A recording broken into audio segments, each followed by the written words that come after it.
Hey, welcome back to RavenHawkTech. In video 2 here, you're going to be seeing, the video is going to be about VPNs, and I'm going ahead and discussing privacy concerns.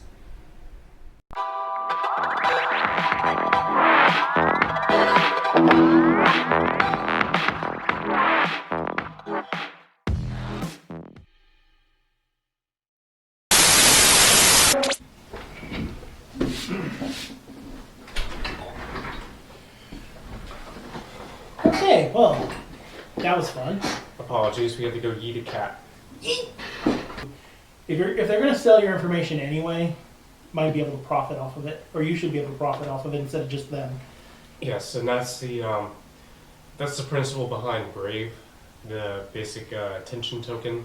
Essentially, like they send you targeted ads, so they collect basic information off your your search queries and whatnot to provide ads where you would get ads on your notifications or something like that. Click on them, give them basic attention, and then you would get compensated, a couple of dollars every month for the number of ads you ingest. Okay.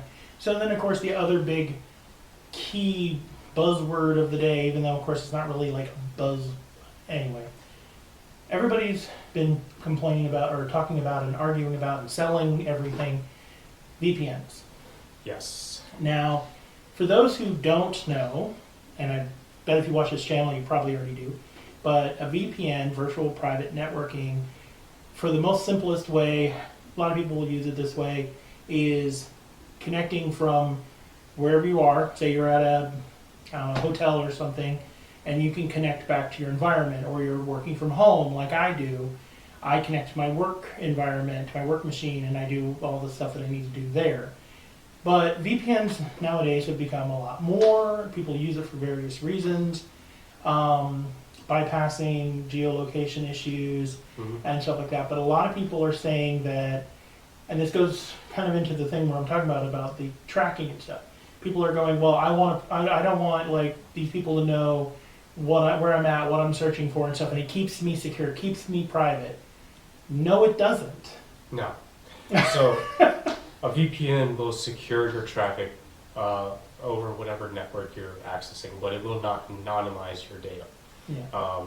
It will essentially act as a tertiary service provider to get your data around the public Wi-Fi, or you're even your own internet service provider, which Comcast, AT&T, and some of the other ones are notorious about selling your data to third parties. Yeah. So having a VPN is a good practice for security if you're concerned about data in transit being compromised. However, a VPN is no guarantee that on the other end, the data will not be collected and also sold to another party. Yeah. So you're still dealing with an outside vendor and entrusting them to keep your data secure. And another fun thing about VPNs is they're not always in the same country as they advertise VPN in, because they use a concept known as virtual IPs, where they will purchase an IP space from ICANN, and even though the servers are in America, they can list them as being in Sweden or the Netherlands. So the servers that you're potentially torrenting from are actually not in a geo-protected area. They are still stateside or still in another country that recognizes, TPP laws and things of that. So if there was a search and seizure of this company, and they do store any data, which into a minute on that, your stuff can still be held under your country. So if you're in the U.S. and this place gets search and seizure, and they say, hey, you going, oh, well, I'm connecting to Africa. Yeah. Well, you're not going to get your stuff protected under the laws in Africa, because the server is located, or the VPN device is located in the U.S. And the other thing to keep in mind is every single VPN provider is logging your data in one form or another. And it's out of necessity, because they have to be able to mitigate abuse on their end, and they have to make sure that their VPNs are not being used to stand up C2 servers or anything of that nature. So of course they have to log your data. How long they retain that data could vary anywhere between 2 weeks to a full year. It just all depends, and it certainly depends on what certain governments may start to require. Like as I understand it, in China, you are required to hold on to your data for like a full year. Yeah. Now, of course, when we say data, your data, things like that, and people are going, okay, well, VPN is supposed to be encrypted, right? The tunnel is encrypted. Well, first off, once it gets to the VPN endpoint, it has to decrypt Yes. to go out. Okay, so we say data, right? What connection data? What type of data? Because they say, oh, it's encrypted. It's encrypted. Well, like I said, it's not, because once it gets to the endpoint, it goes out. Plus, they're going through their ISP. Yes. But what type of data can you think that they can collect from that, like at the endpoint?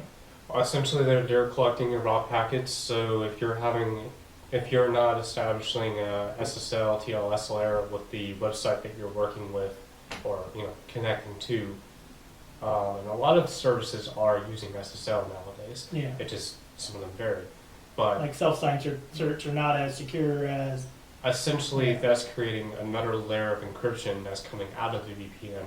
So the thing about using VPNs is you always want to layer your encryption so that the information coming outside their endpoint is encrypted to the direct host that you're dealing with. Okay. We've talked about a lot of this stuff, and one of the things people don't understand, and this goes back to the VPN portion. Mhm. You go over a VPN. You say, well, I'm bypassing my ISP, right? Yes. Okay. Well, because your ISP sells your data, so you go over the encrypted tunnel and you sign on to Facebook. Yes, which is also selling your data. So now you're dealing, that's a completely different basket of scenarios where you have a host that you're directly connecting to, establishing a tunnel with, is selling data out of their back end to third parties. And But I signed into my account. My account's to be secure. You see what I mean here? If you're signing in to an account, regardless of where you're located, yeah, with the geolocation being moved to wherever the hell you're being moved to, you're still signing into your account. yeah, Your stuff's still getting tracked. Now, I got on one of the VPN videos, somebody mentioned when I was talking about this about, oh, well, you can change your browser agent and stuff. Because this is another thing people don't understand, though, is when I sign into a website, it generally knows my username, not just my username that I'm signing into, but my computer's username, my browser, version of my browser, version of my operating system, size of my screen, type of device. All of these are user strings that are readily available. If you've ever built a website or worked with PHP or whatever you are familiar with. Well, you can extrapolate like what kind of screen size, what kind of computer they're connecting from, and you can basically build a unique fingerprint for that person based on their traffic, and that is something that is possible and happens. Yeah, I mean, my bank, for example, if I sign in for my phone and then I go over and I sign in for my desktop, it wants to know, it's like, is this a personal computer or is this a public computer? If it's a public computer, it won't save it, and you still have to sign in and everything fully. Whereas if it's a private computer, you mark it as a private computer, it'll save that data. So it already, like I said, it has a signature for you to know, hey, I'm signing in here. I don't have to sign in with my. You good? Sorry. Don't have to sign in with my full encryption. So this goes back to the type of data. So people want the convenience. People want things to be easy. I mean, they're even talking about how passwords are obsolete and they're going to use password managers, right? Right. But then this is one of the ones where, on one hand, and trust me when it comes to this, and a lot of people may mention one way or the other, I understand security and I can get the points. But at the same time, there's like a little redundancy here. There's little issues on the fact that people want it to be easy. They want to be easy, but when you get into multi-factor security, multi-factor authentication scenarios, it can be a little cumbersome when, so one of the security best practices is to use a password manager like LastPass or KeyPass or, I can't remember the Oh, there's Numerum. Yeah, Dashlane, I think, is another one. Yeah, and they all have their benefits, they all have their trade-offs. Some of the more cloud-based ones are susceptible, they are targets. So they are part of the attack surface, meaning that these sites are constantly targeted for, by nefarious actors to glean however many accounts they can, because theoretically, if they have your LastPass account, then they have every account. Yeah. Your master password's compromised. Ta-da! Yes. We go into things like that, like the security keys. We were just talking. Yeah. And my friend, what was that? Own key or whatever? I can't remember. It's called Only Key. Only and Key. It's a hardware-based security token that stores your passwords as so the device itself acts like a keyboard, and it has 6 buttons on it, and each button acts as a keystroke injection for a certain password. Yeah. Now, I say keystroke injection just coming from like the rubber duckies, but essentially it's similar to the rubber ducky with 6 buttons on it, and each of those 6 buttons represents a password. I might want to clarify rubber duckies. So a rubber ducky is a keystroke injection device that will inject a script payload into a computer that's locked or otherwise, that will essentially, on the back end, start, whatever you needed to do, executing commands, and it will eventually, once it clears, you can either install a backdoor or change the screensaver to something funny. Yeah.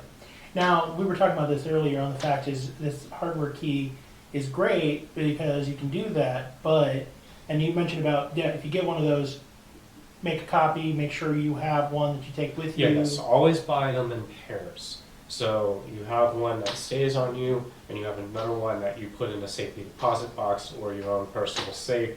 In the event that you lose one, you don't completely lock yourself out. It's an anti-lockout protocol. Now, if somebody steals your key off of you, or you leave it somewhere, You will have to make sure that you update those keys right away. Ideally, none of the keys would go to anything that you would access from online, always to your physical boxes. so if you have like a local key pass and you want to keep your password secure, Yes. you can press number 1, and then it unlocks that. So then that way it's key locked to your hardware key. Yes. That doesn't do any good when you're remote, unless you take it with you and then whatever. But it's USB key style anyway. Yes.